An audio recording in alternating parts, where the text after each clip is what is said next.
오늘 들려드릴 이야기는 일본에서 일어난 아주 기묘한 미스터리한 사건입니다. 여기는 아사히다케, 산속에서 뭔가 발견했다. 아니, 저게 뭐야? 때는 1989년 7월 24일 오후, 일본 홋카이도에 있는 다이세츠산.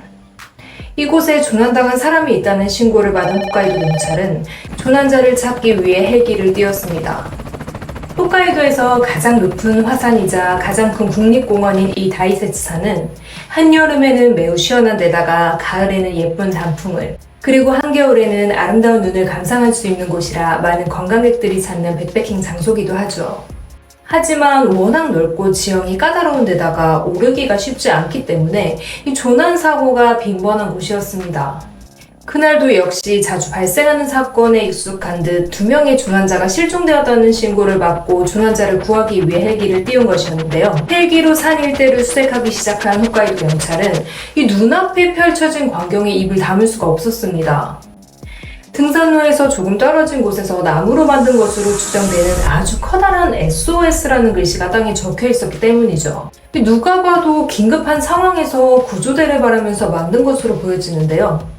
이 사진처럼 하늘에서 찍었음에도 불구하고 굉장히 커서 한눈에 발견할 수가 있었죠.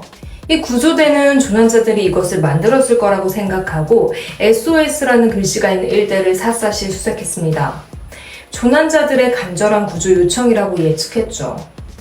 이 다행히도 그 표식에서 멀리 떨어지지 않는 곳에서 이 조난자들이 구출되었는데요. 이 미션도 완료했겠다, 조난자도 멀쩡하겠다. 실종 사건은 이렇게 마무리가 된 듯 보였죠. 하지만 이 구조당한 조난자들은 이 SOS라는 글자에 대해 전혀 알지 못한다고 이야기를 합니다. 본인들이 남긴 것이 아니며 그에 대해서는 아무것도 모른다고 했죠. 구조대는 또 다른 조난자가 있다고 생각하고 다시 헬기를 띄우는데요. 하지만 살아있는 실종자는 찾을 수가 없었고 실종자가 소지하고 있었을 것으로 추정되는 물건들이 발견되었습니다. 그리고 야생동물에게 해를 입은 상처가 있는 요골의 파편도 발견되었죠. 실종자의 물건으로 추정되는 회색의 가방 안에는 이 세면도구와 플라스틱 컵, 라디오, 부적, 그리고 카세트 테이프가 있었는데요. 이 물건들로 보아 실종자는 남성으로 추정되었습니다. 백골의 시신은 성별을 알 수 없을 정도로 뼈밖에 남지 않았지만 이 가방 안에 있었던 카세트 테이프가 성별을 가리키는 데 결정적으로 작용했기 때문이죠. 테이프 안에는 목소리가 녹음되어 있었는데요. 어떤 남성의 목소리였습니다. 이 다음은 실제 사건의 카세트 테이프에 담긴 목소리입니다. 이 영상을 한번 보시죠.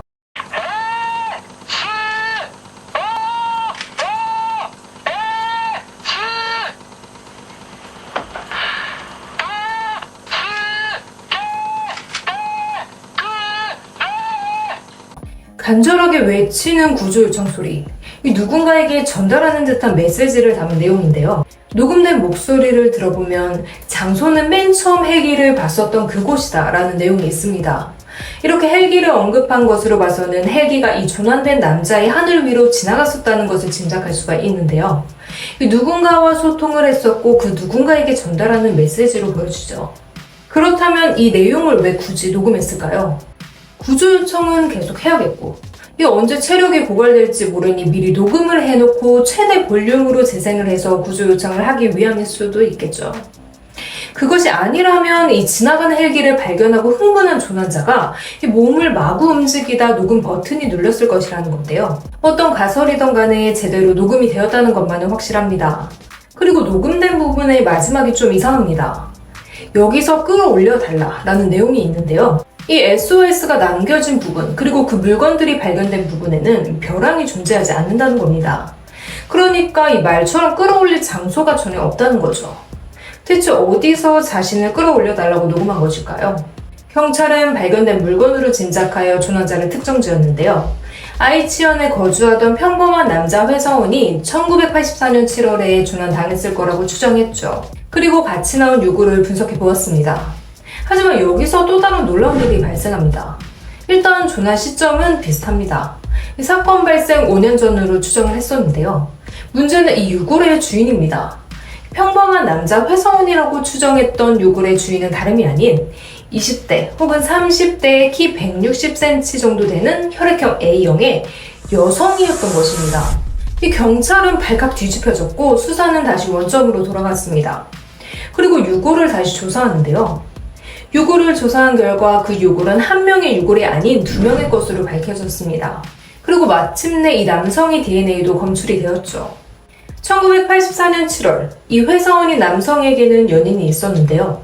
이 여성도 남성과 함께 등반을 하다 조난을 당했고 끝까지 구조 요청을 했지만 안타깝게 구조되지 못하였던 것이었죠.